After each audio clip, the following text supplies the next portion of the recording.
மீண்டும் தொடரலாம். Under the new covenant, இந்த புதிய உடன்படிக்கையிலே God is with us. தேவன் நம்மோடு கூட இருக்கிறார். When Jesus was born, இயேசுவானவர் பிறந்த பொழுது, and before he was born, அவர் பிறப்பதற்கு முன்பதாக angel came to Joseph. தேவ தூதர்கள் யோசேப்பினிடத்தில் வந்து இப்படி சொன்னாங்க. Matthew chapter 1, மத்தேயு 1வது அதிகாரம்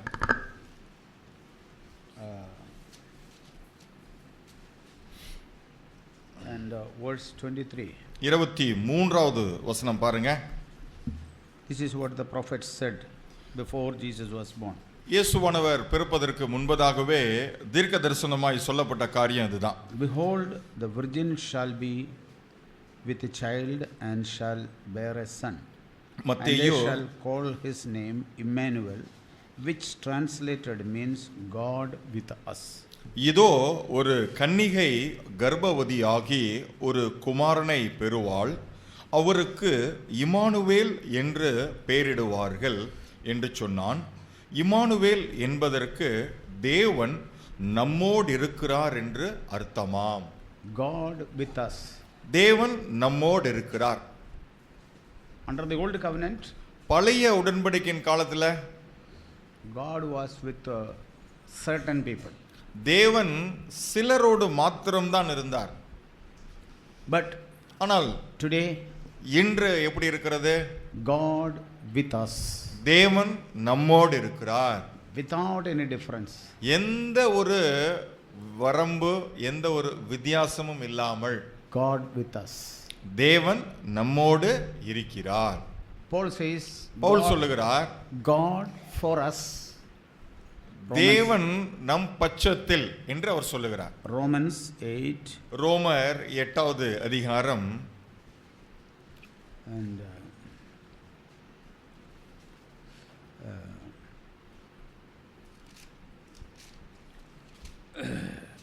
31. 31வது வசனத்துல, If God is for us, who is against us? தேவன் நம்முடைய பட்சத்தில் இருந்தால் நமக்கு விரோதமாய் இருப்பவன் யார்? God is for us. தேவன் நம் பட்சத்தில் இருந்தால், So that's very important. அப்படின்னா இதுவும் ரொம்ப முக்கியம்.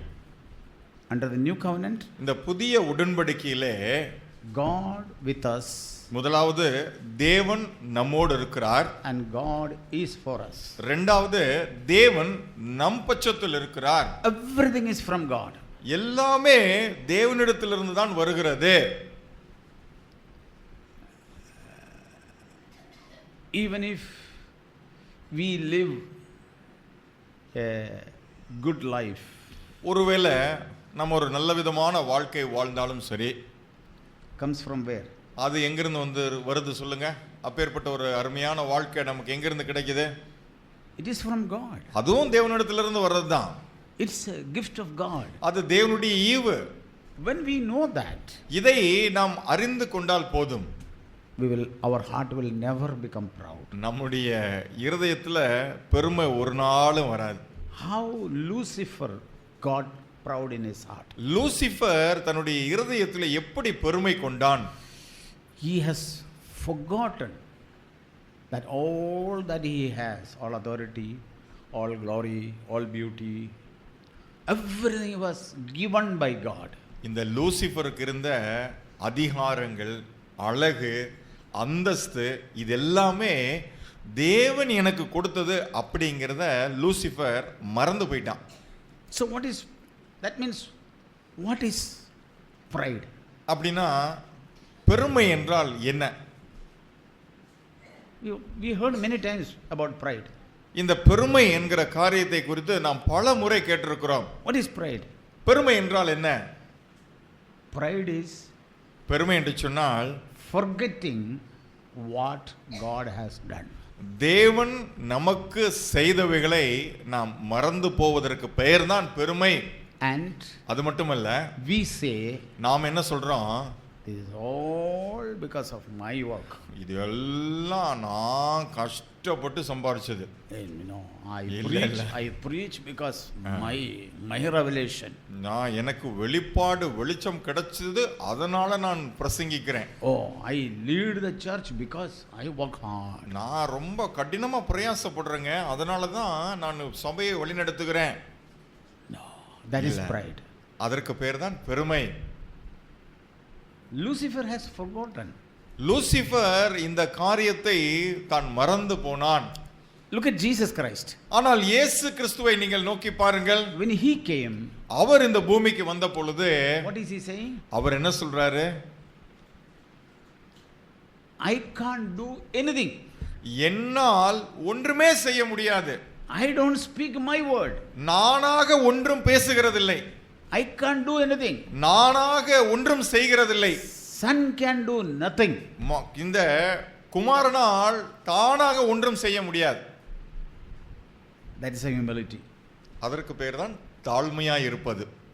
Realization. Humility is the realization. அப்படின்னா நாம் தாழ்மையாய் இருப்பது என்று சொன்னால் நம்மை குறித்து நாம் அறிந்து உணர்ந்திருப்பது. I cannot do anything. என்னால தன்னிச்சையா எதையுமே செய்ய முடியாது. I cannot share any word. நானாக போய் ஒரு தேவனுடைய வார்த்தையை பகிர்ந்து கொள்ள முடியாது. I cannot travel myself. நானாக ஒரு பிரயாணத்தை மேற்கொள்ள முடியாது. I can do nothing. அப்படியானால் என்னால் ஒன்றுமே செய்ய முடியாது. But மாறாக by the one who strengthens me, என்னை பலப்படுத்துகிற அவராலே I can do all things. என்னால் எல்லாவற்றையும் செய்ய முடியும். See the balance? அப்படின்னா இந்த சமநிலைப்பாடை நீங்க பார்த்தீங்களா? What is the humility? தாழ்மை என்று சொன்னால் என்ன? It is not going to one corner and saying, I can't do anything, I cannot do, நீங்க I can do. ஓரத்துல போய் ஒதுங்கி நின்னுகிட்டு ஐயோ என்னால ஒன்றும் செய்ய முடியாதுங்க, நான் எதுக்குமே லாக்கி இல்லை அப்படின்னு சொல்லிட்டு இருக்கிறதுக்கு பேர் இல்லை தாழ்மை. I can do all things. என்னால் எல்லாவற்றையும் செய்ய முடியும். எப்பொழுது? First, what you have to realize? முதல்ல நமக்கு இருக்க வேண்டிய அறிவு என்ன? I can do nothing. என்னால ஒண்ணுமே செய்ய முடியாது. Then, ரெண்டாவதா இருக்க வேண்டியது I can do all things. என்னால் எல்லாவற்றையும் செய்ய முடியும். By the one யார்னால? who strengthens me. என்னை பலப்படுத்துகிற ஒரு மூலமாக நான் எல்லாவற்றையும் செய்ய முடியும். By myself I cannot do anything. என்னாலே தன்னிச்சையாக நானாக எதையும் செய்துவிட முடியாது. You know what Jesus said? உங்களுக்கு தெரியுமா இயேசு என்ன சொன்னார் என்று? John chapter 15. யோவான் 15வது அதிகாரத்திலே If somebody having a victorious life, ஒரு நபர் ஒரு ஜெயம் கொள்ளுகிற வாழ்க்கை வாழ்றாருன்னு வச்சுக்கோங்க, or somebody failing, அல்லது மற்றொரு நபர் இருக்கிறார், அவர் எப்ப பார்த்தாலும் தோற்று போகிறார். okay, what do we have to realize? இந்த நேரத்தில் நாம் நினைவில் கொள்ள வேண்டிய அல்லது அறிந்து உணர்ந்திருக்க வேண்டிய காரியம் என்ன? Verse 5, John 15. யோவான் 15வது அதிகாரத்தினுடைய 5வது வசனம். Apart from me you can do nothing. என்னை அல்லாமல் உங்களால் ஒன்றும் செய்யக்கூடாது. Jesus says, apart from me. இயேசு சொல்லுகிறார் என்னை அல்லாமல். How Jesus lived 33 years? அப்படின்னா இயேசு இந்த பூமியில 33 வருடங்கள் வாழ்ந்தாரே, எப்படி வாழ்ந்தார்? He said, அவர் சொன்னார், Father, apart from you I can do nothing. நீங்க இல்லாம அல்லது உம்மாலே அல்லாமல் என்னால் தன்னிச்சையாக ஒன்றுமே செய்ய முடியாது. I cannot go through temptations. நானாக தன்னிச்சையாக சோதனை கடந்து வந்துட முடியாது. I cannot go to the cross. என்னால நானா சிலுவைக்கு போக முடியாது. Apart from you I can do nothing. உங்களாலே அன்றி என்னாலே ஒன்றும் செய்ய முடியாது. So total dependence. அதனால பிதாவை அவர் முழுமையாக சார்ந்திருந்தார். How do we have to live? அப்படின்னா நாம் எப்படி வாழ வேண்டும்? Under the old new covenant? இந்த புதிய உடன்படிக்கையிலே நாம் எப்படி வாழ வேண்டும்? With a total dependence. தேவனையே முழுமையாக சார்ந்து In every area. எல்லா பகுதியிலும் Depending தேவனை on மட்டுமே, Jesus Christ. இயேசு கிறிஸ்துவை மட்டுமே சார்ந்து கொண்டு. So what is the desire of God? அப்படி என்றால் தேவனுடைய இருதயத்தின் வாஞ்சை தான் என்ன? Turn to 2 Corinthians. நீங்கள் 2 கொரிந்தியருக்கு திருப்பிக் கொள்ளுங்கள்.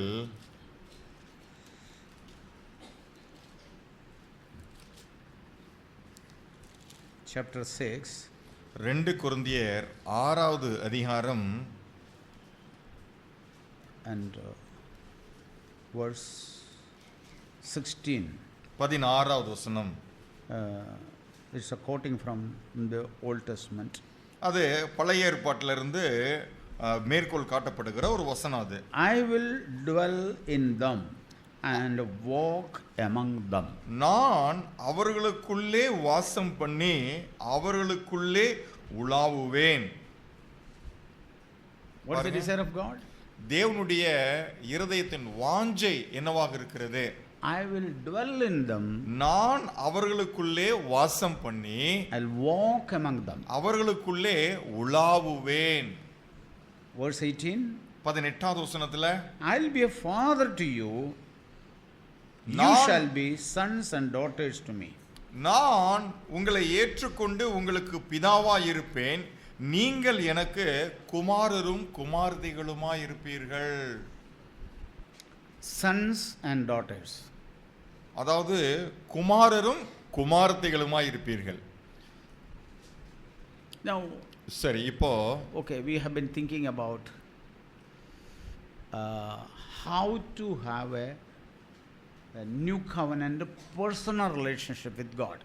தேவனோடு கூட தனிப்பட்ட நிலைமையிலே புதிய உடன்படிக்கையின் ஒரு பந்தத்தை, ஒரு உறவை நாம் எப்படி தேவனோடு கூட வைத்திருக்க முடியும் என்று நாம் சிந்தித்து வந்தோம். Yeah, that's good thing. சரி, அப்படியெல்லாம் தியானிப்பது நல்ல காரியம். But ஆனால் under the new covenant, இந்த புதிய உடன்படிக்கையிலே God wants dwell and walk among.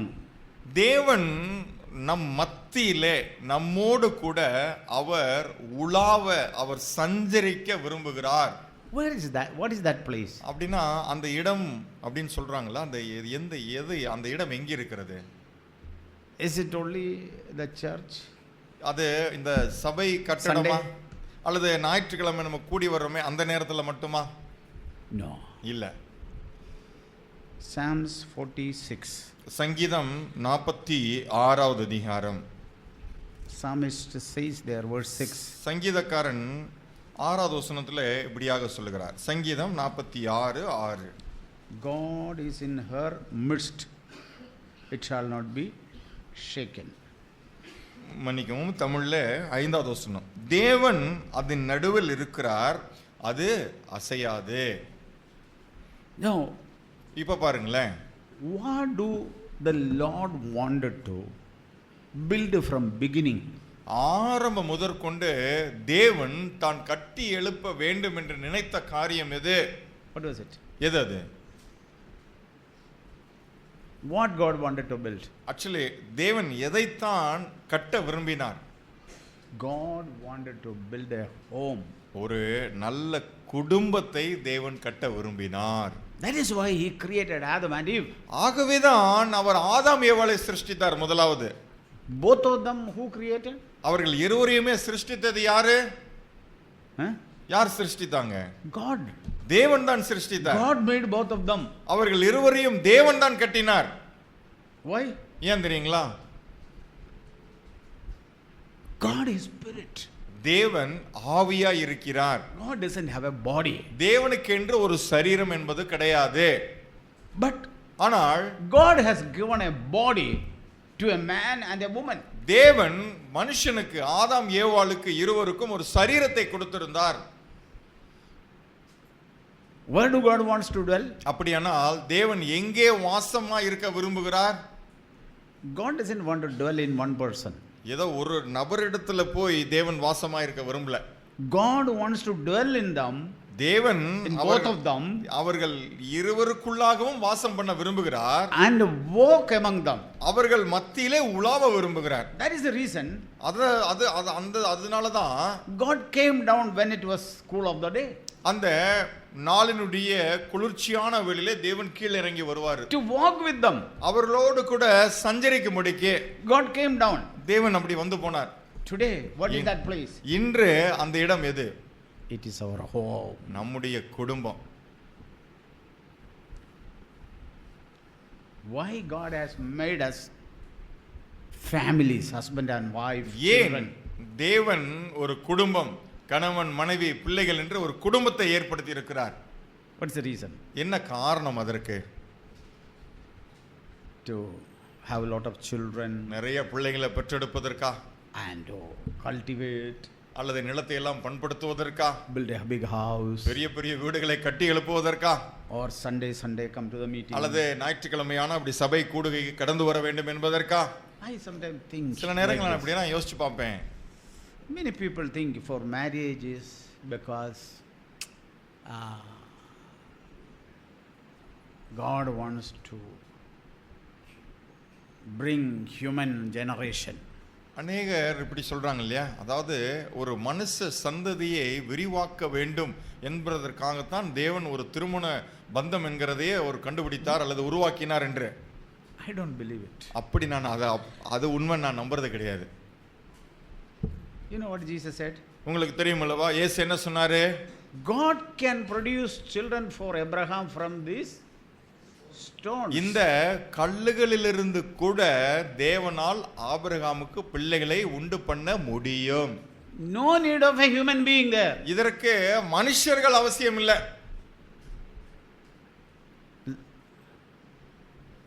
God is God.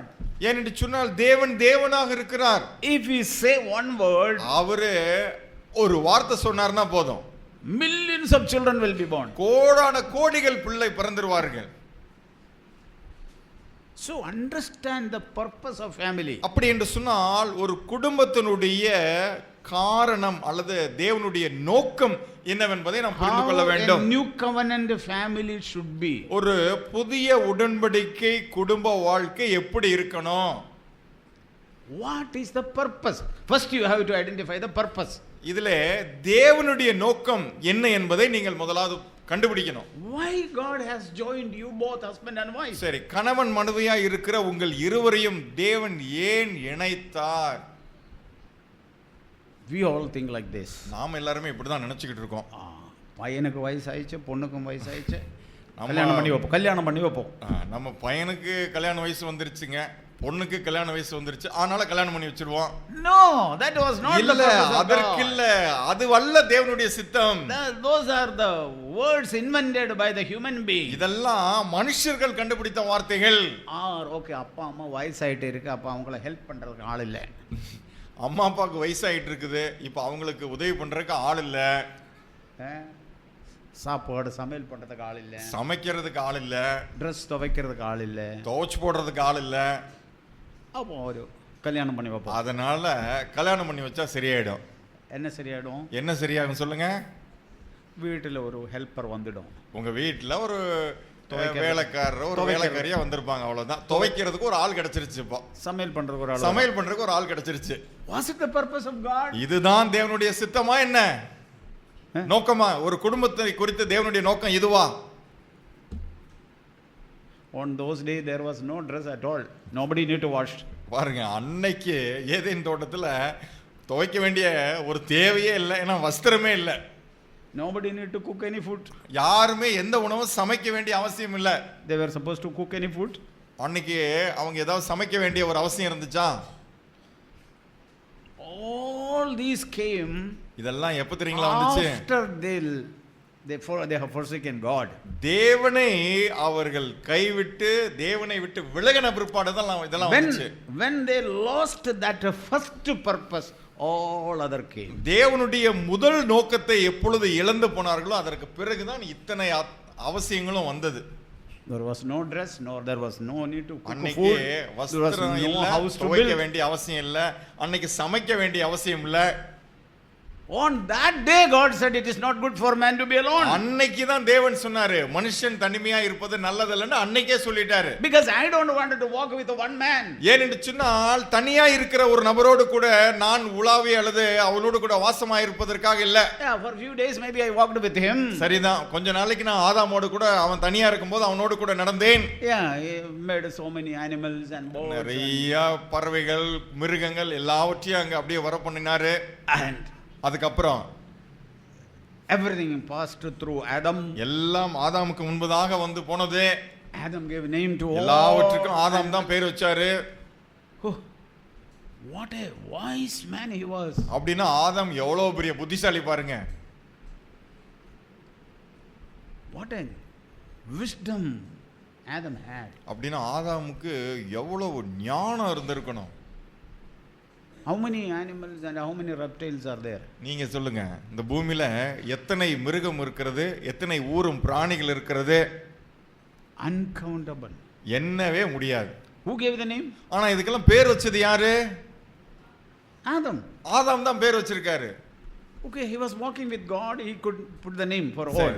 தேவனோடு கூட சஞ்சரித்ததுனால எல்லா மிருகத்துக்கும் ஊரும் பிராணிகளுக்கும் இந்த ஆதாமால பெயர் சூட்ட முடிந்தது. And then God said, அதுக்கப்புறம் தேவன் சொன்னார் ஒரு it is காரியம். not good for man to be alone. மனுஷன் தனிமையா இருப்பது நல்லதல்ல. Why God? It's not good to be alone. ஏன் ஆண்டவரே இப்படி தனிமையா இருக்கிறது நல்லதில்லைன்னு சொல்றீங்களே, ஏன்? Many people think it is good to be alone after the marriage, right? அநேகர் என்ன நினைக்கிறாங்கன்னா, many people after the marriage they thought it was good to be alone. அநேகர் கல்யாணம் ஆன பிறகுதான் இப்படி யோசிக்கிறாங்க, ஒண்டிகட்டியா இருந்திருந்தா நல்லா இருக்கும் போல இருக்கு அப்படின்னு. Many sisters thought and many brothers thought like அநேக சகோதர சகோதரிகள் கல்யாணம் ஆன பிறகு இப்படி யோசிச்சிருக்கிறாங்க, it was good to be alone. ஒண்டிகட்டியா இருந்திருந்தா பரவாயில்லையே அப்படின்னு. But God said it is not good for man to be alone. தேவன் சொன்னார் மனுஷன் தனிமையா இருப்பது நல்லதல்ல. I will make a helper to him. நான் அவருக்கு ஒரு துணையை ஏற்படுத்துவேன். Okay, God made a helper. சரி, தேவன் ஒரு துணை ஏற்படுத்தினார். And அதுக்கப்புறம் God wanted to walk with them. தேவன் அவர்களோடு கூட சஞ்சரிக்க விரும்பினார். Now listen, one lesson we can learn from இந்த there. இடத்துல நம்ம ஒரு பாடத்தை கற்றுக்கொள்ள முடியும். கவனமா கேளுங்க. As long as we are alone, it is easy that God dwell in us. பாருங்க, நாம் தனிமையா இருக்கிற வரைக்கும் தேவன் நமக்குள் வாசம் பண்ணுகிறது என்கிறதான காரியம் ரொம்ப எளிமையா சம்பவிக்கணும். Fellowshipping with God is very தேவனோடு easy. கூட நாம் ஐக்கியத்தில் ஈடுபட்டிருப்பது ரொம்ப எளிமையா நமக்கு நடந்துகிட்டு இருக்கோம். Adam had no problem. ஆதாமுக்கு அப்ப அது வரைக்கும் பிரச்சனையே இல்ல. He was fellowshipping with God. தேவனோடு கூட ஐக்கியத்தில் நிலைத்திருந்தான். But ஆனா the day Eve came, என்னைக்கு ஏவாள் வந்தாலோ, okay, Eve was also saw the face of God first. We have heard many times. சரி, அநேக முறை நம்ம கேட்டிருக்கிறோம், ஏவாளும் முதலாவது தேவனுடைய முகத்தை தரிசித்தவள் தான். She had a fellowship with God. தேவனோடு கூட ஒரு ஐக்கியத்தில் இருந்தவள் தான். From that fellowship only she came. அந்த ஐக்கியத்திலிருந்து தான் இப்ப ஆதாமோடு இணைக்கப்பட்டிருக்கிறாள். But ஆனால் when they got tempted, அவர்கள் இருவரும் சோதிக்கப்பட்ட பொழுது, I was thinking, such a powerful man. நான் இப்படிதான் யோசிச்சு பார்த்தேன், ரொம்ப வல்லமையான நபராய் Adam, இந்த ஆதாம் இருந்தாரு. walking with God. தேவனோடு கூட சஞ்சரித்து கொண்டிருந்த நபர். When Eve came, ஆனால் ஏவாள் வந்த மாத்திரத்தில் she was tempted. ஏவாள் முதலாவது சோதிக்கப்பட்டாள். And she ate that fruit. அவள் Took that fruit and ate. அவள் அந்த கனியை பறித்து தான் புசித்தாள். And she was so loving. அவ ரொம்ப அன்பானவள். Yeah. ஆமா. That sister was very lovely sister. She was loving her husband so much. அந்த சகோதரி தன்னுடைய கணவரை அவ்வளவாய் நேசிக்கிற சகோதரி. And அதனால Adam also loved her. அதே போல ஆதாமும் ஏவாளை ரொம்ப நேசிச்சாரு. As soon as she gave that fruit, அந்த பழத்தை பறித்து ஆதாமினிடத்துல கொடுத்த மாத்திரத்திலே she ate first. முதலாவது ஏவாள் அதை எடுத்து புசித்தாள். She gave it to him. அதுக்கப்புறம் ஆதாமினிடத்திலே கொடுத்தாள். He also ate. அவரும் வாங்கி புசித்தார். What happened? என்ன நடந்தது இப்போ? Eyes of both of them were open. இருவருடைய கண்களும் திறந்தது. Now, இப்போ பாருங்க, what happened there now? இந்த இடத்துல அங்க என்ன நடக்குது பாருங்க. இப்போ Accusation, ஒருவருக்கொருவர் குற்றம் சாட்டுவது, fear, பயம், hiding, ஒளிந்து கொள்வது, can't face anything. எதையுமே அவர்களால் இப்பொழுது தைரியமா எதிர்கொள்ள முடியவில்லை. They are fearing now, இப்பொழுது அவர்கள் பயந்து காணப்படுகிறார்கள். hiding behind the tree. மரத்துக்கு பின்பதாக போய் ஒளித்துக் கொள்கிறார்கள். Now, இப்ப சொல்லுங்க, what did they do actually? அவங்க இங்க என்ன செஞ்சாங்க சொல்லுங்க? Why Eve was given to Adam? இந்த ஏவாள் என்ன காரணத்திற்காக ஆதாமுக்கு கொடுக்கப்பட்டாள்? Or Adam was given to Eve? அல்லது ஆதாம் என்ன காரணத்திற்காக ஏவாளுக்கு கொடுக்கப்பட்டார்?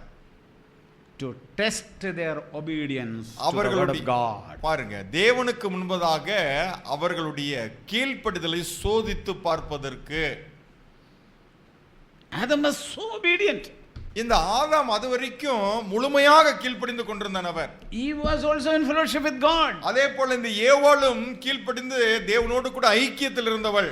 But ஆனால் when they came together, அவர்கள் இணைந்த பொழுது the reality became evident. அங்க அவர்களுடைய யதார்த்தம் வெளியரங்கமாகிவிட்டது.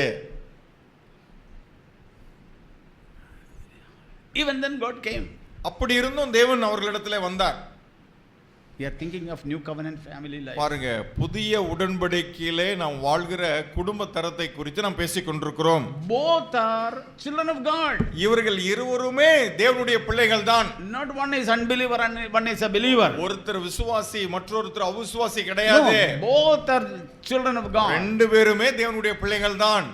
But when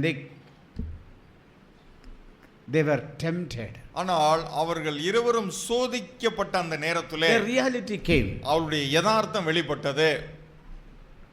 Okay, சரி, God did not forsake them உடனடியா தேவன் அந்த இடத்திலே அவர்களை கைவிட்டு விடவில்லை. because they have disobeyed God, அவர்கள் தேவனுக்கு கீழ்ப்படியாமல் போய்விட்டார்கள். eaten the fruit, அவர்கள் விளக்கப்பட்ட கனியை புசித்து they விட்டார்கள். become naked, அவர்கள் நிர்வாணிகளாகி விட்டார்கள். they went and hid behind the தங்களை tree. தாங்களே போய் ஒளித்துக் கொண்டார்கள் மரத்திற்கு பின்பதாக.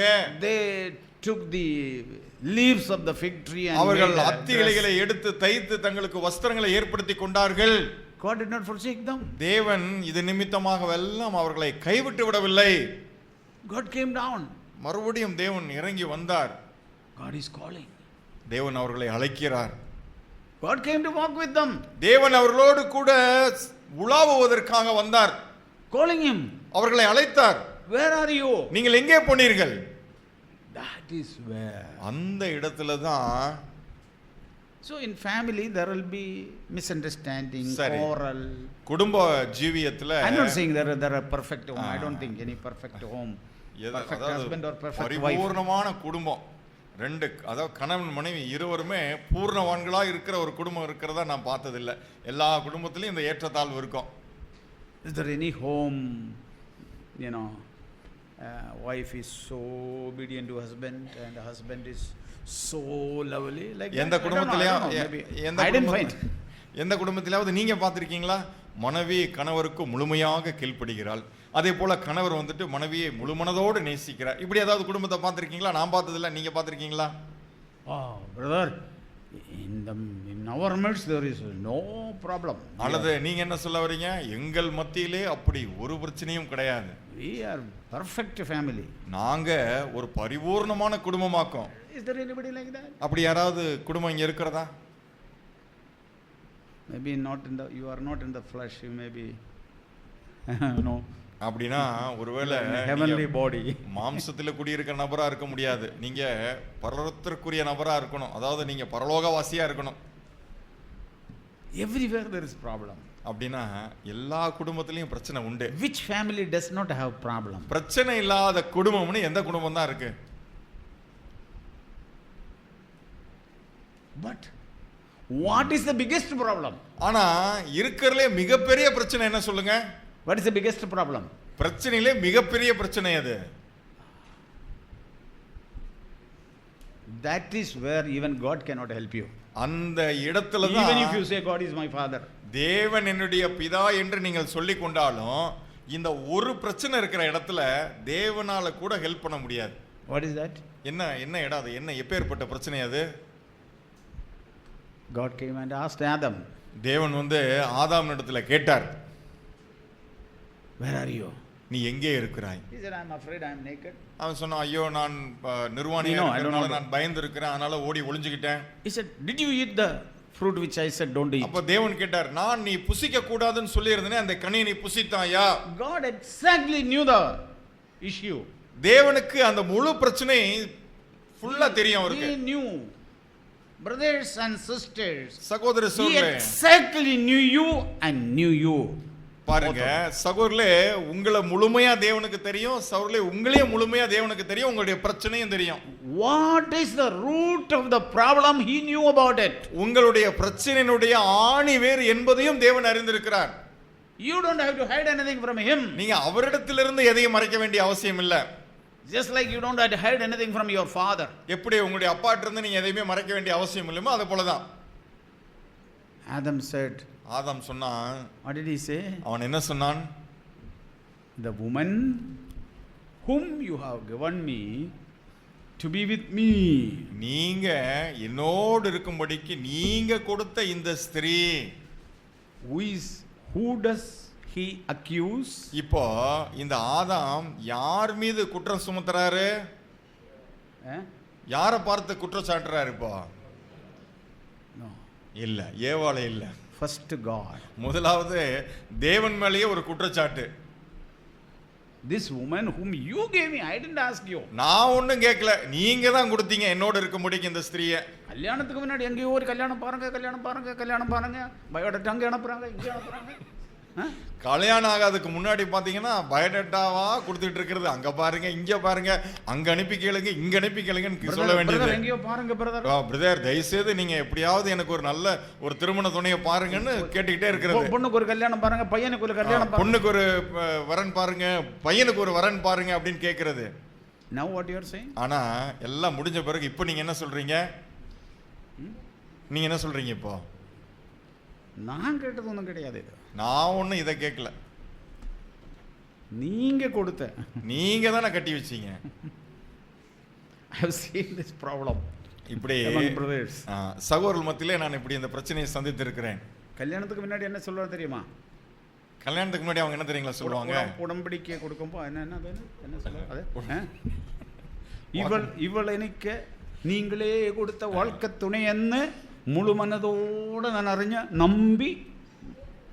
திருமணத்துல அந்த ஒரு வாக்குறுதி கொடுப்போம் இல்லையா, அப்ப சொல்லுவோம்ல, இவளை என்னுடைய வாழ்க்கை துணையாக நீர் கொடுத்திருக்கிறீர் என்று முழுமையாக விசுவாசித்து ஏற்றுக்கொள்கிறேன்.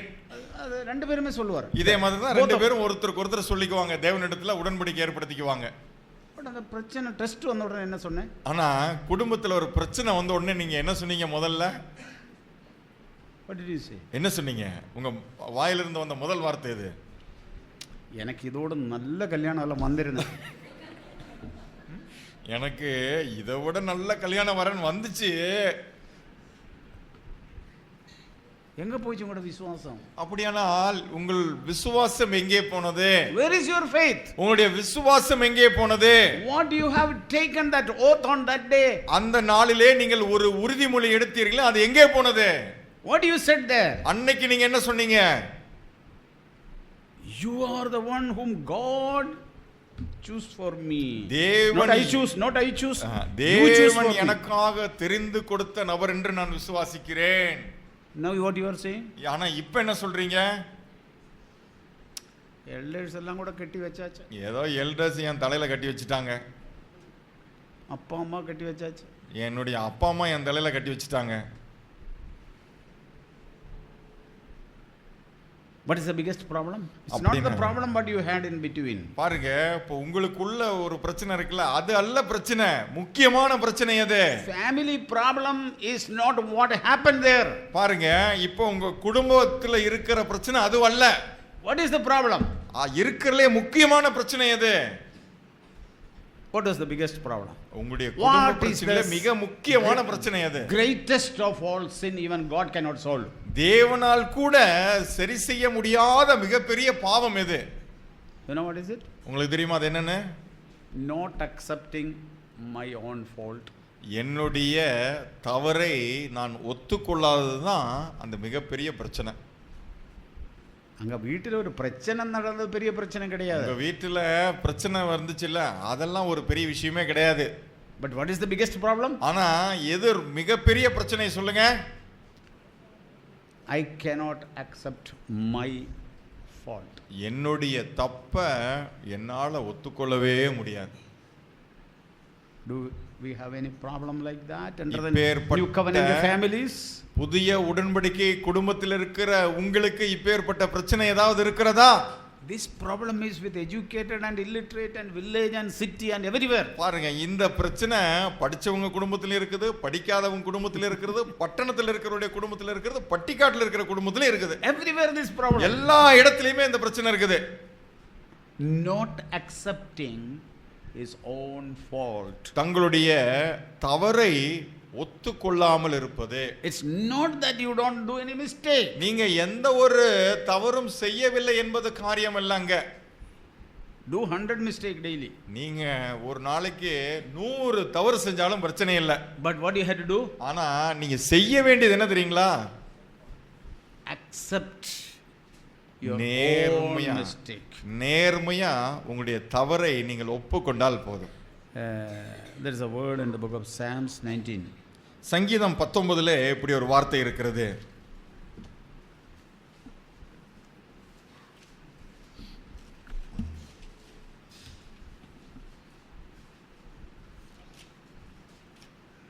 That's the place we all need to come. இந்த ஒரு இடத்திற்கு தான் நாம் யாவரும் வந்துவிட வேண்டும்.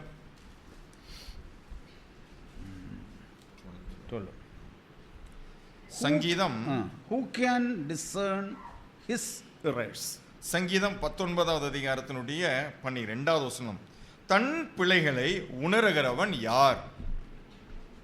Who can discern his error? தன் பிழைகளை, தன்னுடைய பிழைகளை உணர்கிறவன் யார்? If God to dwell in our home, நம்முடைய குடும்பத்திலே தேவன் வாசமாய் இருக்க வேண்டும் என்றால் what we have to do? நாம் செய்ய வேண்டிய காரியம் எது? It's not that don't fight one another, don't get angry or don't. நீங்க கோபப்படக்கூடாது அல்லது ஒருத்தருக்கு ஒருத்தர் சண்டை போடக்கூடாது, அதெல்லாம் பிரதானம். Even if you have become like that, ஒருவேளை நீங்கள் அப்படி ஆயிட்டாலும், that's the first place, don't do like that. முதலாவது நீங்க அப்படி எல்லாம் செய்யக்கூடாது. ஒருவேளை அப்படி செஞ்சிருந்தால் What you have to do? நீங்க அடுத்து செய்ய வேண்டியது என்ன? Accept your own mistake. உங்களுடைய பிழைகளை நீங்கள் உணர்ந்து ஒப்புக்கொள்ள வேண்டும். Now tell me, இப்ப சொல்லுங்க, நீங்க if Adam would have accepted his mistake and Eve would ஒருவேளை have accepted her mistake, ஆதாம் தன்னுடைய குற்றத்தை அன்று உணர்ந்து ஒப்புக்கொண்டிருந்தால், அதே போல ஏவாள் தன்னுடைய பிழைகளை உணர்ந்து ஒப்புக்கொண்டிருந்தால், they would have gone out. Eden தோட்டத்தை விட்டு வெளியே போக வேண்டிய அவசியம் வந்திருக்குமா? God will leave them. தேவன் அவங்களை அன்னைக்கு கைவிட்டு இருந்திருப்பாரா? God will not leave them. இல்ல, தேவன் அவர்களை அப்படி விட்டுருக்க மாட்டாரு. God would have reinstated them. தேவன் அவர்களை மறுபடியுமாக அந்த ஏதேன் தோட்டத்திலே வைத்து அவர்களை சீர்படுத்தி இருப்பார். So, what is the biggest problem in the family? அப்படின்னா நீங்க சொல்லுங்க, நம்முடைய குடும்ப வாழ்க்கையில எது மிகப்பெரிய பிரச்சனையாக இருக்கிறது இப்பொழுது? What is the mark of a person who is born of God? தேவனால் பிறந்த நபருடைய அடையாளம் என்னவாக இருக்கிறது? He will accept his own mistake. தன்னுடைய பிழைகளை அவர் உணர்ந்து ஒப்புக்கொள்வதுதான். This is my mistake. ஆமா, இது என்னுடைய தவறுதான். Adam would have said, this is my mistake. ஆதாம் என்ன சொல்லி இருக்கணும்னா, ஆமா ஆண்டவரே, இது என்னுடைய தப்பு தான். You didn't say when your wife bring, you should eat. உன் மனைவி வந்து கொடுத்தா நீங்க சாப்பிடணும் நீங்க என்கிட்ட சொல்லலையே. You said don't eat. அதை புசிக்கவே கூடாதுன்னு தானே நீங்க சொல்லியிருந்தீங்க. Doesn't matter who brought it. இதை யார் என்னிடத்தில் கொண்டு வந்தது என்பதெல்லாம் காரியம் அல்ல. I should not have eaten that fruit. நான் அந்த கனியை வாங்கி புசித்து இருந்திருக்க கூடாது. அதுதான் என்னுடைய தப்பு. I did not take care of my responsibility. எனக்கு கொடுக்கப்பட்ட பொறுப்பை நான் சரியாக பார்த்து கொள்ளவில்லை. You would have accepted that. அப்படி ஒருவேளை இந்த ஆதாம் அதை உணர்ந்து ஒப்புக்கொண்டிருந்தால், Did God said, okay, if your wife brings it, சரி, இப்ப தேவன் அப்படியே சொல்லியிருந்தாரு, ஒருவேளை உன் மனைவி கொண்டு வந்து கொடுத்தா you should eat? நீ வாங்கி புசிக்கலாம்னு சொல்லியிருந்தாரா? No, he didn't say. இல்லை, அப்படி சொல்லவே He இல்லை. said don't eat. அவர் என்ன சொல்லியிருந்தாரு? இதை புசிக்க கூடாது. Okay, we say, Because my wife got angry, that's why I also got angry. ஒருவேளை நீங்க இப்படி சொல்லலாம், என் மனைவி கோபப்பட்டாங்க அதனால தாங்க நானும் கோபப்பட்டேன். She said like this, that is why I said like அவங்க this. அப்படி சொன்னதனால தான் நான் இப்படி சொன்னேன். Did God say like that? தேவன் இப்படி எல்லாம் சொல்லி இருக்கிறாரா? No, God இல்லவே didn't say. இல்லையே. தேவன் இப்படி எல்லாம் சொல்லவே இல்லையே. Okay. Jesus would say, okay, because Pharisees opposed me, that is why I opposed. பரிசேயர்கள் என்னை எதிர்த்தார்கள் அதனால தான் நான் பரிசேயர்களை எதிர்த்தேன் நான் சொன்னாரு. சொல்லவே இல்லை, அப்படிலாம் சொல்லவே இல்லை. He said what? அவர் என்ன சொன்னார்? My kingdom is not of this world. என்னுடைய ராஜ்யம் இந்த பூமிக்கு அடுத்த ராஜ்யமே கிடையாது. I do not belong to this world. நான் இந்த உலகத்தான் அல்ல. That is what is being tested in the family. அந்த ஒரு காரியம் தான் நம்முடைய குடும்ப வாழ்க்கையிலும் பரிசோதித்து பார்க்கப்படுகிறது. Who does not belong to this world? யாரெல்லாம் இந்த உலகத்திற்கானவர்கள் அல்ல அல்லது உலகத்தார் அல்ல என்பது சோதிக்கப்படுகிறது. How do you know like that? Who does not belong to this world? யாரெல்லாம் இந்த உலகத்தார் அல்ல என்பதை நாம் எதை வைத்து அறிந்து கொள்ள முடியும்?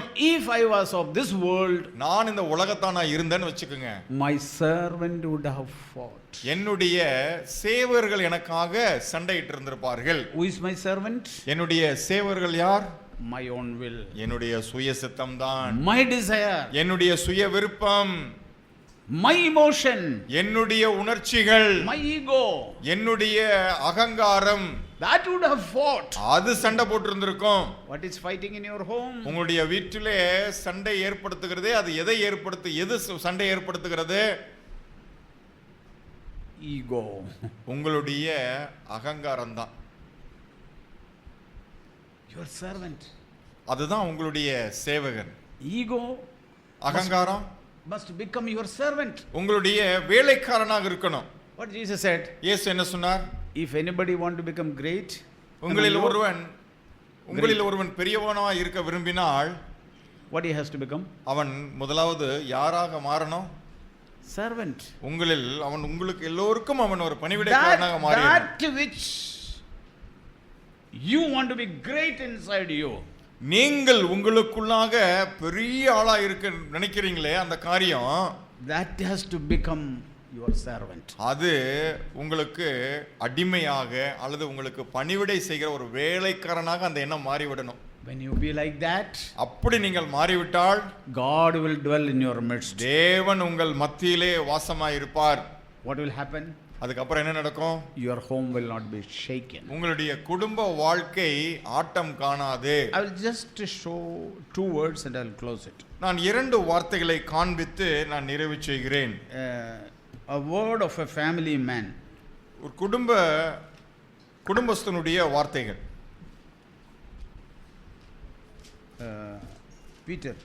பேதுரு is speaking of what's chapter 3, 1 Peter 3. 1 பேதுரு 3வது அதிகாரத்திலே அவர் குடும்ப உறவை குறித்து தான் பேசுகிறார். Verse 7. 7வது வசனத்திலே speaking to the husbands. முதலாவது புருஷர்களுக்கு பேசுகிறார். Peter was a man very zealous. இந்த பேதுரு எப்பேர்ப்பட்ட ஆள்னு கேட்டிங்கன்னா ரொம்ப வைராக்கியமான ஆளு. You must go to the beginning of Peter. இந்த பேதுருடைய ஆரம்ப கட்டத்தை நீங்க பாத்தீங்கன்னா தெரியும். As soon as Jesus called, he goes after him. இயேசு அவரை அழைத்த மாத்திரத்திலே அப்படியே இயேசுவை பின்பற்றி போயிட்டாரு. When he knew that Jesus, he will jump into the water. இயேசுதான் என்று அறிந்த மாத்திரத்திலே அப்படி கடல்ல குதிச்சு நடக்க ஆரம்பிச்சார். Lot of zeal he had. அப்படினா பேதுருனுடைய வாழ்க்கையிலே வைராக்கியம் மிகுதியான நபர் அவர். But ஆனால் slowly and gradually he became a matured person. கொஞ்சம் கொஞ்சமாக காலப்போக்கிலே அவர் ஒரு முதிர்ச்சி அடைந்த நபராக மாறுகிறார். When he has received the Holy Spirit, பரிசுத்த ஆவியானவரை அவர் பெற்றுக்கொண்ட பிற்பாடு he never took a sword. அவர் அதற்கு அப்புறம் பட்டயம் எடுத்ததில்லை. He never jumped into water. நீரில் இறங்கி குதித்ததில்லை. He never said a zealous word. எந்த ஒரு வைராக்கியம் மிகுந்த வார்த்தையும் அவர் சொன்னதில்லை. He was become matured man. அவர் முதிர்ச்சி அடைந்த நபராக மாறிவிட்டார். Now he is speaking to all the husbands. இப்பொழுது புருஷர்களாக இருக்கிறவரிடத்திலே அவர் பேசுகிறார். You husbands in the same way. அந்தபடி புருஷர்களே, Live with your wives in an understanding way. நீங்கள் As உங்கள் with someone weaker, since she is a woman. அந்தபடி புருஷர்களே, மனைவியானவள் பலவீன பாண்டமாய் இருக்கிறபடியினால் உங்கள் ஜெபங்களுக்கு தடை வராதபடிக்கு நீங்கள் விவேகத்தோடே அவர்களுடனே வாழ்ந்து. What is the meaning of it? அப்படின்னா என்னங்க அர்த்தம்? She is a weaker vessel. மனைவியானவள் ஒரு பலவீனமான பாண்டம். She may quickly get on board. உடனடியா ஒருவேளை அவங்க சீக்கிரம் கோவப்படுற ஒரு முட்கோபியா இருக்கலாம். She may get worried. அல்லது எதுக்கெடுத்தாலும் சீக்கிரத்தில் கவலைப்படுகிற நபராக இருக்கலாம். Or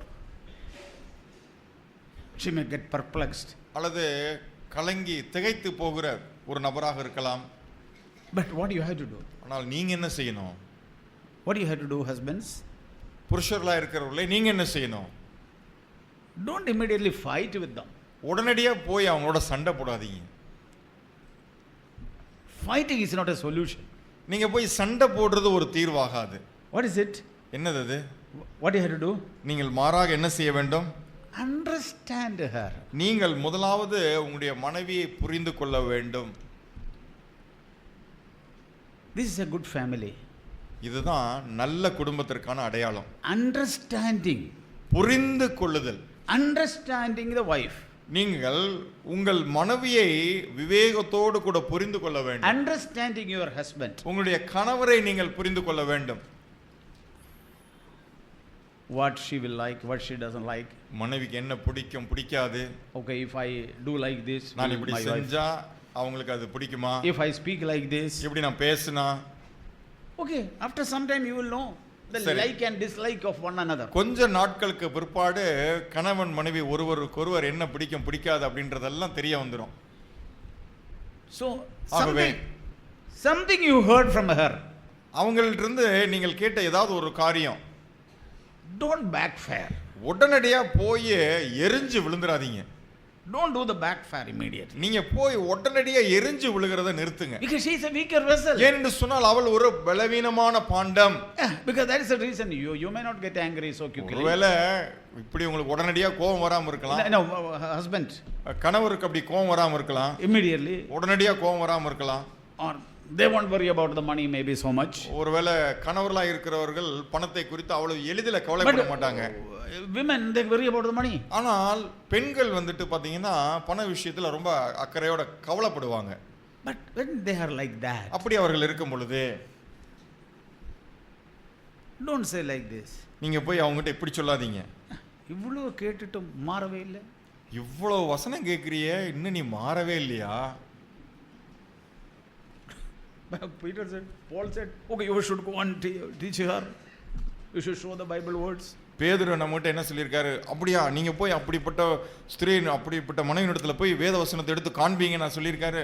Bible words will not work there. அந்த இடத்துல வேத வசனம் எல்லாம் வேலை செய்யாது. You know, I have done this foolishness, that is why I am saying. இந்த மதியனத்தெல்லாம் நான் நிறைய முறை செஞ்சிருக்கிறேன், அதனால தான் உங்களுக்கு இதை சொல்றேன். I used to show the Bible words. நான் போய் என் மனைவியிடத்துல பைபிள் எடுத்து வசனத்தை காட்டுவேன். I have seen Bible word did not work there. அந்த நேரத்திலலாம் வேத வசனம் அங்க வேலை செய்யறத நான் பார்க்கல. Then I found what is the reason the Bible words are so much power. அதுக்கப்புறம் நான் யோசிச்சு பார்த்தேன், வேத வசனத்துக்கு அவ்வளவு வல்லம் இருக்குது, ஆனா இங்க ஏன் வேலை செய்ய மாட்டேங்குது? ஆனா இங்க வேலை செய்ய மாட்டேங்குதே. I understood later. நான் ஒரு காரியத்தை தாமதமாக புரிந்து கொண்டேன். What is that? என்னது அது? I am the one to be changed. மாற வேண்டியது முதல்ல நான் தான்ப்பா. I have to be changed. முதல்ல நான் தான் மாறணும். I should not speak like that. நான் இப்படி பேசக்கூடாது. So what all the husbands? அப்படின்னா God to walk with you. புருஷர்களே, தேவன் உங்களோடு கூட சஞ்சரிக்க வேண்டும், நடக்க வேண்டும் என்று சொன்னால் நீங்கள் செய்ய வேண்டிய காரியம் என்ன? Understanding. நீங்கள் புரிந்து கொள்ளுதலோடு கூட ஜீவனம் பண்ண வேண்டும். How you have to consider? அதை எப்படி செய்யணும்? நீங்க weaker vessel. அவர்கள் பலவீனமான பாண்டமாய் இருக்கிறார்கள் என்று weaker. எண்ணி. Yeah. சரி, She may say like that, she may do so many things. நீங்க ஒன்னு சொல்லுவீங்க, அவங்க அதை வேற மாதிரி செய்வாங்க. She will pluck the fruit and bring it to you. அவங்க Because weaker. கனியை பறித்து புசித்து கனியை பறித்து உங்க இடத்துல கொண்டு வருவாங்க. But don't eat it. ஆனா நீங்க அதை புசிக்காதீங்க. Understanding way. ஒரு புரிந்து கொள்ளுதலோடு கூட. That's why God has given us the Holy Spirit. அதற்காக தான் தேவன் நமக்கு Okay, I have அவருடைய no time. பரிசுத்த ஆவியை Okay. கொடுத்திருக்கிறார். Sisters, சரி, இப்பொழுது சகோதரர்களா இருக்கிற உங்களுக்கு same Peter. அதே பேதுரு சொல்றாரு. Peter has seen in his own family. That's why. பாருங்க, பேதுரு இவை எல்லாவற்றையும் தன்னுடைய சொந்த குடும்ப வாழ்க்கையில அவர் பார்த்திருக்கிறார். அதனால தான் சொல்றாரு. Verse 1. ஒன்றாவது வசனம். In the same way, you wives, அந்தபடி மனைவிகளே, be submissive to your own husband, உங்கள் சொந்த புருஷர்களுக்கு கீழ்ப்படிந்திருங்கள். so that even if any of them are disobedient to the word, அப்பொழுது அவர்கள் யாராவது திருவசனத்திற்கு கீழ்ப்படியாதவர்களா இருந்தால், what is the meaning of it? அதனுடைய அர்த்தம் என்ன? Disobedient means they are going for drinking and committing adultery and all. கீழ்ப்படியாதவர்களா இருக்கிறது அப்படின்னா நல்ல மது அருந்துவது அல்லது விபச்சாரம் பண்றது, அந்த மாதிரி கீழ்ப்படியாமையா? Fighting outside? அல்லது தெருவில் நின்று சண்டை போடுறதா? No, not like இல்ல இல்ல, that. அத குறித்து சொல்லவில்லை. He is writing to the church. அவர் சபைக்கு இதை எழுதுகிறார். In the church there are no people like that. சபையில அப்படி யாருமே இருக்க மாட்டாங்க. What is not obedient to the word? அப்படின்னா திருவசனத்திற்கு கீழ்ப்படியாதவர்களா இருந்தால் என்றால் என்ன? Maybe ஒருவேளை he quickly get angry. சீக்கிரத்துல கோவப்படுற முட்கோபி உங்க வீட்டு கணவர். He doesn't get up early in the morning. அதிகாலையில் அவர் This all எழுந்திருக்கவே problems மாட்டார். I face in the church. That is why I'm sharing. சபையில நாம சந்திக்கிற பிரச்சனைகள் இதெல்லாம், அதனால தான் இதெல்லாம் உங்களுக்கு சொல்றேன். அவர் காலையில நேரத்துல எந்திரிக்க மாட்டாரு. Some sisters problem the husband is not getting up in the early morning. சில சவருடைய பிரச்சனை என்னன்னு கேட்டீங்கன்னா, எங்களுடைய கணவர் வந்துட்டு காலையில நேரத்துக்கு எந்திரிக்கிறதே கிடையாது. ஜெபிக்கிறதுக்கு வரதில்ல. அவர் ஜெபம் பண்றதுக்கு வர மாட்டாரு. நல்ல விஷயம் தான். நீ எதிர்பார்க்கிறதெல்லாம் நல்ல விஷயங்கள் தான், தப்பு கிடையாது. தவறொன்றும் கிடையாது. But ஆனால் he is not obeying the word. இவங்க He is not obeying the word. அப்படின்னா புருஷர் இப்பொழுது திருவசனத்திற்கு கீழ்ப்படியல. What do you have to do? இப்போ நீங்க என்ன செய்யணும்? Usually what do you do? மாறாக வழக்கமா நீங்க என்ன செஞ்சிட்டு இருக்கீங்க? You go to your elder. நீங்க போய் உங்களுடைய சபை மூப்பரை அணுகுகிறீர்கள். Brother, சகோதரரே, அவர் காலையில எழுந்திருக்கிறது. அவர் காலையில நேரமா எந்திரிக்கிறதே இல்லைங்க. அவர் நான் டீ கொண்டு வச்சா 3 வாட்டி டீ கொண்டு வைக்கணும். அவருக்கு நான் போய் ஒரு கப்பு டீ கொடுக்கணும், அதை 3 டைம் சூடு பண்ணி கொடுக்கணும். அவர் ஜெபம் பண்றதுக்கு வரதில்ல. குடும்ப ஜெபம் பண்றதுக்கு வர மாட்டேங்கிறாரு. அவருக்கு ஒரு இன்ட்ரெஸ்டும் இல்லை. இதுல எதுலையுமே அவருக்கு நாட்டமே இல்லைங்க. நீங்க கொஞ்சம் சொல்லி கொடுங்க. நீங்க கொஞ்சம் புத்திமதி சொல்லுங்க. ஓகே. எல்டர், இப்போ சபை மூப்பர். நானும் ஒரு மூப்பன் தான். That's why I am saying. நானும் மூப்பன் தான். அதனால தான் நான் சொல்றது. எனக்கு தெரியல. ஓகே. இப்போ சபை மூப்பரா இருக்கிற நான் இப்படி சொல்லணும். ஓகே. என்ன சொல்லணும்? என்ன பிரதரே, நீங்க ஏன் காலையில எழுந்திருக்கல? என்ன பிரதர், இதெல்லாம் இப்படி இருக்க கூடாது பிரதர். நீ ஜெபம் பண்ணணும் பிரதர். குடும்ப ஜெபம் பண்ணணும் பிரதர். என்னாச்சு அங்க? இப்போ என்ன நடக்கும் சொல்லுங்க அந்த குடும்பத்துல? What will happen? என்ன நடக்கும் சொல்லுங்க? Elders are also foolish. பாருங்க, மூப்பர்களும் மதியினர்களா இருக்கிறார்கள். அப்படியே பீட்டர் சொன்னேன். அப்படியே பேதுரு சொன்னாரு. பேதுரு அதை எப்படி செய்யணும்னு சொல்லியிருக்காரு. How you have to walk? நீங்கள் எப்படி நடக்க வேண்டுமாம்? Without a word. ஒரு வார்த்தையும் சொல்லாமலேயே. You don't have to tell anybody. நீங்கள் இதை போய் யாரிடத்திலும் சொல்ல வேண்டியதில்லை. போதனையின்றி. You don't have to tell your elder. நீங்க போய் உங்களுடைய சபை மூப்பரிடத்துல தெரியப்படுத்த வேண்டிய அவசியம் இல்லை. You don't have to tell your parents. உங்களுடைய பெற்றோர்களிடத்தில் இதை தெரியப்படுத்த வேண்டியதில்லை. You don't have to tell you anybody. நீங்க யாரிடத்திலும் இதை போய் சொல்ல வேண்டியதில்லை. But மாறாக by your behavior, உங்களுடைய கற்புள்ள நடக்கையினாலே. you are thinking about when you go and tell your elder your behavior is good, elder will appreciate your behavior. நீங்க என்ன நினைக்கிறீங்க? பாருங்க அந்த சிஸ்டர் எவ்வளவு ஆவிக்குரிய சிஸ்டர்னு பாருங்க. இந்த பிரச்சனை எல்லாம் உங்க மூப்பர் இடத்துல கொண்டு போறதுனால உங்க மூப்பர் உங்களை பார்த்து, ஆஹா எவ்வளவு ஒரு ஆவிக்குரிய சகோதரியா இருக்கிறாங்க, உடனே இங்க கொண்டு வராங்களே இந்த பிரச்சனையெல்லாம் அப்படின்னு உங்களை பத்தி நினைப்பாங்கன்னு நீங்க நினைக்கிறீங்க. I frankly tell you what நான் அப்படியே மனசு திறந்து சொல்றேன், அப்படிப்பட்டவங்களை பார்த்து நான் என்ன நினைப்பேன் அப்படின்னு. I will say that நான் என்ன சொல்லுவேன்னா, not at all spiritual. அந்த அப்பேற்பட்ட சகோதரி ஒரு ஆவிக்குரிய சகோதரியே கிடையாது. Because she is exposing her husband. ஏனென்று சொன்னால் அவள் தன்னுடைய கணவரை அம்பலப்படுத்துகிறாள். Husband is exposing his wife. கணவர் தன்னுடைய மனைவியை அம்பலப்படுத்துகிறார்கள். That brother is not at all spiritual. அந்த சகோதரனும் ஆவிக்குரிய சகோதரனே கிடையாது. What do you have to do? மாறாக நீங்கள் என்ன செய்ய வேண்டும்? By your good behavior. உங்களுடைய கற்புள்ள நடக்கையினாலே You can win your husband. உங்களுடைய கணவரை நீங்க ஆதாயப்படுத்த முடியும். So now tell me why God has joined you, husband and wife? இப்ப நீங்க சொல்லுங்க, ஏன் கணவன் மனைவியாக ஒரு குடும்பத்தில் தேவன் உங்களை இணைத்திருக்கிறார்? To win one another. ஒருவரை ஒருவர் ஆதாயப்படுத்திக் கொள்வதற்காகத்தான். To protect one another. ஒருவரை ஒருவர் பாதுகாப்பதற்காகத்தான். Not to expose. ஒருவரை ஒருவர் வெளியரங்கப்படுத்துவதற்கல்ல. Where you are exposed, எந்த இடத்திலே நீங்கள் இப்படி அம்பலப்படுத்துகிறீர்களோ there Satan will come. அந்த இடத்துல சாத்தான் உள்ள வந்துருவான். Home cannot be built. குடும்ப வாழ்க்கை கட்டப்பட முடியாது. So what do you have to do? Where God will dwell? அப்படியானால் தேவன் எங்கே வாசமாயிருப்பார்? நாம் என்ன செய்ய வேண்டும் அதற்காக? Like Peter said, பேதுரு சொன்னது போல, husband is thinking my wife is a weaker vessel. கணவன் என்னுடைய மனைவி ஒரு பலவீனமான பாண்டமா இருக்கிறாள் என்று எண்ணி, Don't no husband should go and compare that wife. See அவங்களோட wife அந்த sister எந்த ஒரு அந்த sister பாரு. எந்த ஒரு கணவரும் வீட்டுக்கு போய் தன்னுடைய மனைவியை இப்படி எடுத்து ஒப்பிட்டு பார்க்க கூடாது. பாத்தியா அந்த சகோதரி எப்படி இருக்கிறாங்க, இந்த சகோதரி எப்படி இருக்கிறாங்க, நீ எப்படி இருக்கிற பாரு, இப்படிலாம் கம்பேர் பண்ணி Never do that. ஒரு காலம் அப்படி ஒப்பீடு செய்யக்கூடாது. That is enough to spoil your home. உங்களுடைய குடும்ப வாழ்க்கை கெடுக்கிறதுக்கு இது ஒண்ணு போதும்.